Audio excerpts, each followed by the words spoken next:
The phone buzzed at 2:14 a.m. I was still in the conference room, lights dimmed, espresso long gone cold beside a mess of notes. We had just closed the biggest deal of the quarter. My partner, David, was pacing in tight loops, wired from adrenaline. I answered without checking the number. "Mr. Keene?" The voice on the line sounded cautious, already thick with guilt. "This is lost and found at Charlotte Douglas Airport." There was a pause, long enough to make my chest tighten. Then came the rest, softer now. "We found your son. He was alone, near gate C-14. The silence that followed was sharp, breathless. Then a voice, small, worn thin. "Mom's new husband told me to get out. Said I ruined everything. Then he left. Told me to find you." I didn't feel myself stand. Just heard my chair crash into the wall. David caught the look on my face. Didn't ask a single question. He was already dialing the pilot. The chopper was waiting by the time I hit the rooftop. My ex-wife had no idea I was coming. She thought I was buried in late meetings and corporate dinners.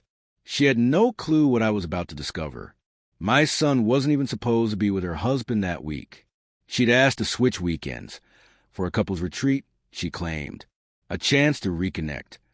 Turns out they weren't fixing anything.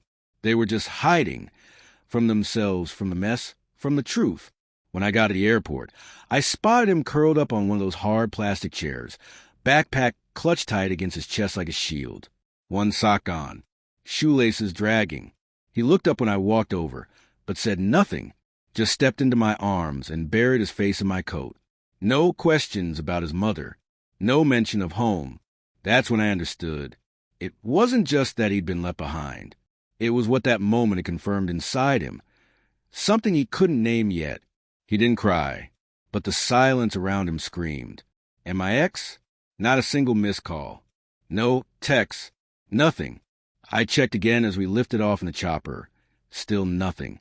He fell asleep in the back seat of the rental car, fists clenched like he was bracing for something.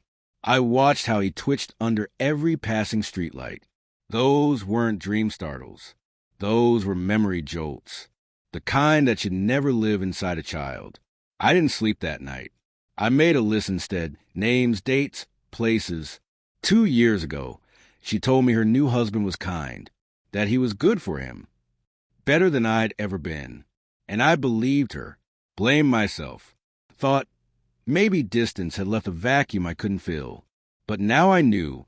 The next morning, I dropped my son off at school like normal, kissed the top of his head and promised him that man would never be part of his life again.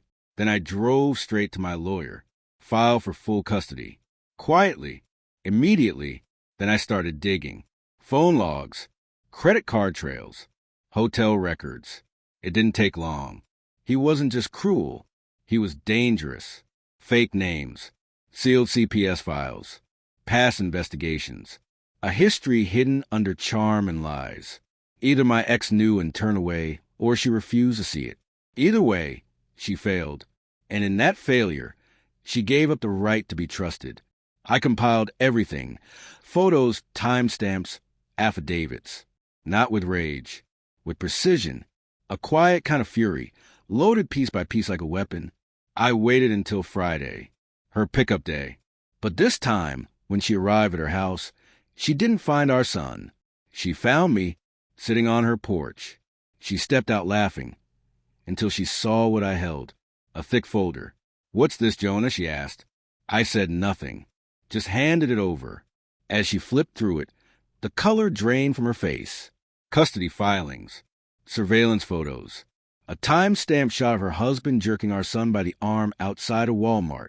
April 9th, 4:23 p.m. No lawyers, no shouting, just the truth between us. "Why didn't you tell me?" she whispered. I didn't blink. I wanted to see how long you'd keep pretending you didn't already know. I told her everything was filed. The judge would hear it all. Judges don't like abandonment. Or felons. She started backpedaling. Claimed she'd been deceived too. That he fooled her. But it didn't matter anymore. I played her the voicemail from the airport. The voice of our son, tired, broken, and the silence that followed. She broke then. "Reach for me.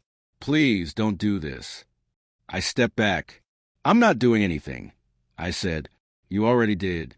And I walked away, slowly, deliberately, just long enough for her to watch. Now my son sleeps soundly.